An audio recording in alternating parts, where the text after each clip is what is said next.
Hello, dear students. Welcome to the next module of history, and the name of the module is Colonialism and the City. So, let's begin.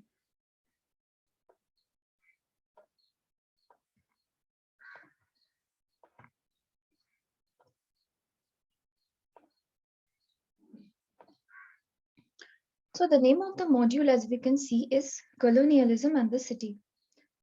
And in this video, we will be doing the following submodules. And these are the topics that come under the submodule. That is, in this video, we will be doing life in the time of the partition. That means partition के time में life कैसा था common people का या फिर condition क्या था city का ओल्ड सिटी का कंडीशन क्या था मतलब ओल्ड दिल्ली का कंडीशन क्या था हवेली का डिक्लाइंस कैसे हुआ मतलब पहले जो मुगल साम्राज्य में जो राजास के बड़े बड़े हवेली थे उसका वो सब कैसे धीरे धीरे खत्म हो जाने लगे म्यूनिसिपैलिटी और ओल्ड दिल्ली और न्यू दिल्ली का आर्किटेक्चर के बीच में क्या क्या डिफरेंस है तो पहले हम पढ़ेंगे life in the time of the partition मतलब पार्टीशन के टाइम में लाइफ क्या हुआ The partition of India in 1947 led to a massive transfer of populations on both sides of the new border. So, the days after independence and partition, fierce rioting between the Hindu and Muslims began. Over 2/3 of the Delhi Muslims migrated and almost 44,000 homes were abandoned. Partitions changed their lives and occupations of the new migrants. Migrants means those who came into the country of India from the other countries. That is, after partition, the people who came to Pakistan from India and those who considered themselves, especially the Muslims, to be a part of Pakistan, they also went to that place. So after exchanging these geographical positions, they had a lot of trouble in finding new work to sustain themselves and their families. The large migration from Punjab changed the social milieu of Delhi. And what happened since a large portion of Punjab was in India as well as in Pakistan as well. So there was also an exchanging amount of migration in that area as well. And Delhi was directly affected because Punjab was situated very close to Delhi. Thousands of people were forced to leave their houses and they were soon occupied by the immigrants. Those people who considered themselves to be a part of Pakistan, they left India from and leaving their houses and took the train to Pakistan. And those vacant houses were again taken by those people who came from Pakistan and considered themselves to be a part of India. And due to the riots that were happening very much at this time, the houses were burned, people were threatened, and the total scenario of living and survival had changed. And what happened? People were forced to live in shanties and lived in camps and dirty situation. तो क्या हुआ 1947 में जब India को freedom मिला और partition हुआ India का बहुत अमाउंट ऑफ पॉपुलेशन इंडिया में भी और पाकिस्तान में भी उनको दोनों कंट्री में कोई एक कंट्री चूज कर लेना पड़ा तो क्या हुआ जो दिन आते गए इंडिपेंडेंस के बाद बहुत रायट्स होते थे मतलब हिंदू और मुस्लिम में झगड़ा होते थे और दिल्ली मुस्लिम्स का 3 भागों में से 2 भाग चले जाना हुआ उनको पाकिस्तान में और 44,000 घर अबेंडन कर दिया गया था मतलब उनको घर छोड़ देना पड़ा था और क्या हुआ ये जो पार्टीशन हो रहा था वो ये जो माइग्रेंट्स थे मतलब जो लोग दूसरे कंट्री में जा रहे थे मतलब पाकिस्तान में जा रहे थे और जो पाकिस्तान के लोग यहाँ पे आ रहे थे दोनों ही जगह की माइग्रेंट्स बोलते हैं हम इसको इनका लाइफ बदल दिया और क्या हुआ एक नए जगह में जाने के बाद वो इंडिया हो कि पाकिस्तान उनको अपना काम फिर से ढूंढना पड़ रहा था बिकॉज काम उनको नहीं मिल रहा था इजीली और पंजाब में जैसे कि हमें पता है मतलब पंजाब से में बहुत सारा माइग्रेशन हुआ और पंजाब दिल्ली के बहुत पास है इसीलिए दिल्ली भी बहुत सारा अफेक्टेड हुआ दिल्ली का सोशल स्टाइल सोशल कंडीशन बदल गया बहुत हजार हजार लोगों को अपना घर छोड़ने पे मजबूर किया गया था। और इन इन हाउसेस में जो लोग पाकिस्तान से आ रहे थे वो रहना चालू कर दिए उनको निकालने के बाद। अब इस टाइम में हिंदू और मुस्लिम में भी बहुत ज्यादा रायट्स हो रहे थे, तो इसके वजह से क्या हुआ, बहुत सारा घर जला दिया गया और बहुत लोगों को डरा के रखा गया था और सोसाइटी का पूरा सिनेरियो ही चेंज हो गया। बहुत सारे लोगों को इस टाइम में इस कैओस के अंदर कैंप और डर्टी कंडीशन में भी, गंदा कंडीशन में भी रहना पड़ा। अब हम पढ़ेंगे ओल्ड दिल्ली कैसा था, ओल्ड सिटी ऑफ दिल्ली कैसा था। So the excellent system of water supply and drainage was neglected in 19th century. So now the amount of the excellent system of drainage and water supply that Delhi enjoys now was ignored in the 19th century. The system of wells were also broken down and the channels that were built to remove household waste were damaged. And what happened at the end of the 19th century, the Shahjahani drains that were built by the Mughal Emperor Shah Jahan, those were closed and a new system of open surface drains were introduced. And the city was not at all planned, as you can see from the picture. So the city was left to expand in an unplanned and uneven manner, and the condition of the city was not good. So क्या हुआ, बहुत अच्छा जो drainage system और water supply condition है अभी new Delhi और old Delhi का, तब नहीं था 19th सेंचुरी में।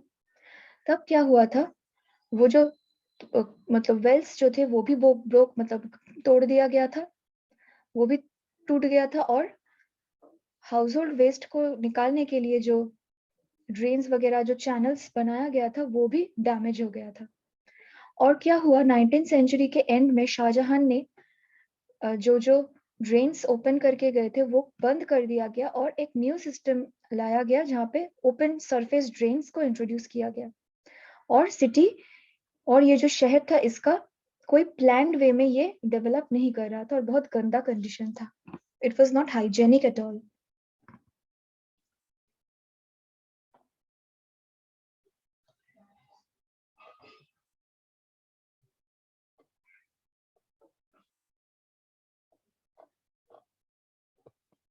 Now we will study about the decline of the havelis.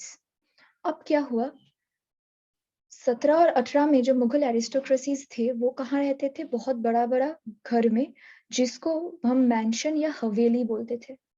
और हवेली कैसा दिखता था, उनका बहुत बड़ा बड़ा दीवार था और बहुत ऊंचा कोर्टयार्ड कंपाउंड्स, मतलब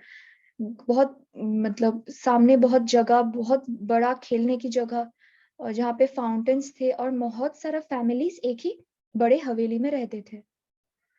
बहुत सारे मुगल आमिर्स जो थे इसको इतना एक्सपेंसिव था इसको मेंटेन करना, वो कर नहीं पाते थे ब्रिटिश के कंट्रोल के अंदर, because as we know British main revenue सब अपने हाथ में ले लेते थे।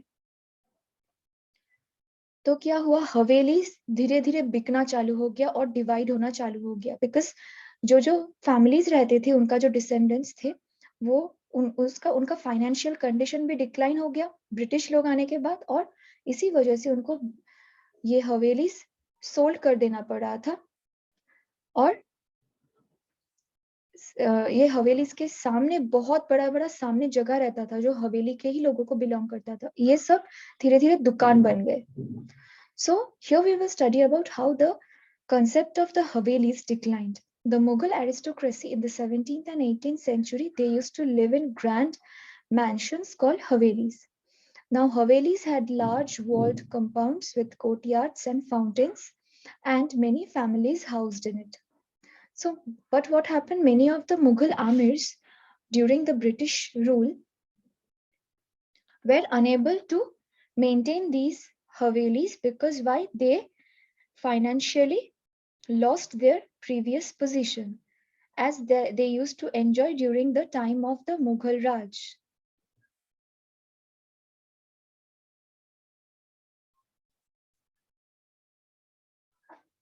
So this is how the Havelis gradually started breaking down, and since they were not able to maintain these Havelis financially, they had to start solding them and subdividing them into smaller portions. And also what happened, the street fronts in front of those havelis also started getting converted into shops.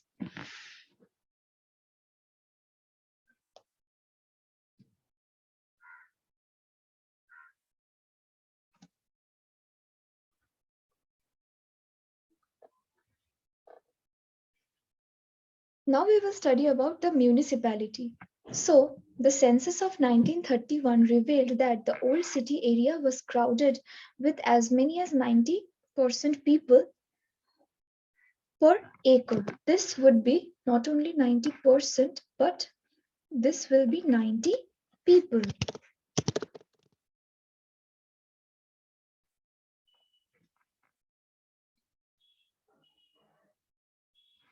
So, the census of 1931 revealed that the old city area was crowded with as many as 90 people per acre, but the New Delhi that gradually developed only had 3 persons per acre. So, from this, we can understand that the New Delhi was less populous, so it was about to expand more and remain more clean. The poor conditions in the walled city did not stop it from expanding. But the poor conditions of the old city did not stop it from expanding. But this expansion was totally unplanned and unhygienic and dirty. In 1888, an extension scheme called Lahore Gate Improvement Scheme was planned by Robert Clark for the walled city residents, but it was not a success. The Delhi Improvement Trust was also set up in 1936, but it built areas like Daryaganj South for wealthy Indians. So, as we can understand, an extensive or an over encompassing improvement in the condition of the old city of Delhi was not attained properly in spite of a lot of efforts.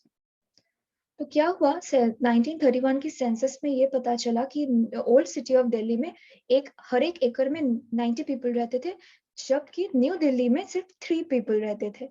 तो naturally जिस city में population थोड़ा कम होगा वहां पे गंदगी भी कम होगा, वो सिटी ज्यादा अच्छे से प्लान्ड भी रहेगा और ज्यादा एक्सपैंड भी करेगा. और जो इस सिटी का जो गंदा कंडीशन था उसके ऊपर से इस सिटी एक्सपैंड भी कर रहा था, लेकिन अनप्लान्ड वे में. तो इसको कम करने के लिए क्या किया, तब ब्रिटिश ने 1888 में एक एक्सटेंशन स्कीम उन्होंने लॉन्च किया जिसका नाम था लॉबर्ट गेट एक इम्प्रूवमेंट स्कीम, जिसने लाहौर गेट इम्प्रूवमेंट स्कीम जिसने किसने प्लान किया, रॉबर्ट क्लार्क ने, क्योंकि ओल्ड दिल्ली को एक बेहतर जगह बनाना चाहते थे, लेकिन वो सक्सेस नहीं हुआ. और एक और चीज भी उन्होंने किया जो कि है, उन्होंने दिल्ली इम्प्रूवमेंट ट्रस्ट स्थापन किया 1936 में, लेकिन वो उस सिटी को टोटली मतलब अच्छा करने के वजह क्या किया, अच्छा करने की बजाय उसने उस एरिया को दरियागंज साउथ एरिया हो गया, जो कि सिर्फ बहुत अमीर इंडियंस के लिए ही ठीक था.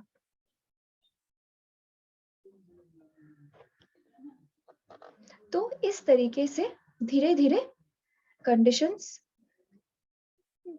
चल रहा था ओल्ड सिटी ऑफ दिल्ली में. अब हम पढ़ेंगे ओल्ड और न्यू दिल्ली आर्किटेक्चर का क्या डिफरेंस है. ओल्ड सिटी बहुत कंजेस्टेड था और वहां पे जो घर था उसका कोई पैटर्न नहीं था, प्रॉपर कोई शेप नहीं था. लेकिन न्यू दिल्ली का कंस्ट्रक्शन बहुत प्लान्ड वे में हुआ, बहुत बड़ा चौड़ा रोड्स थे, बहुत बड़ा बड़ा घर था.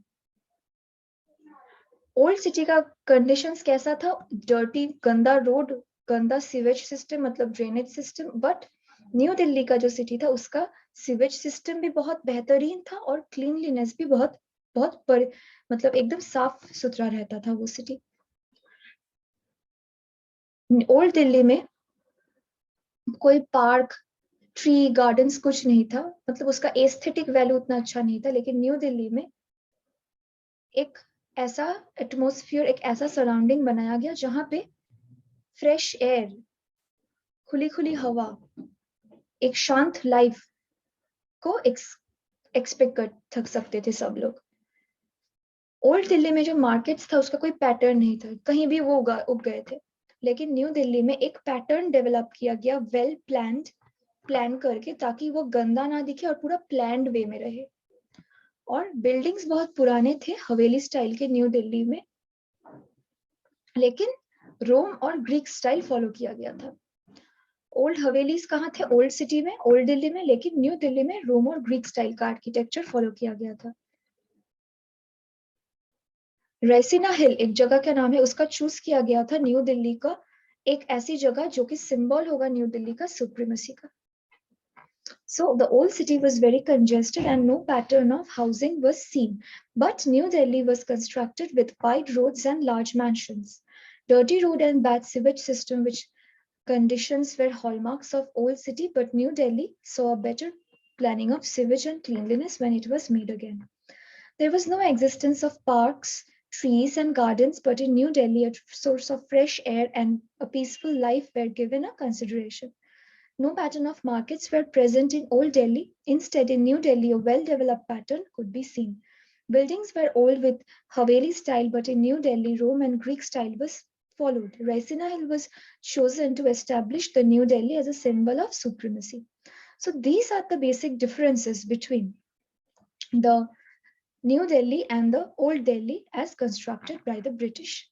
So this was the effect of colonialism in the cities during the British era. Thank you.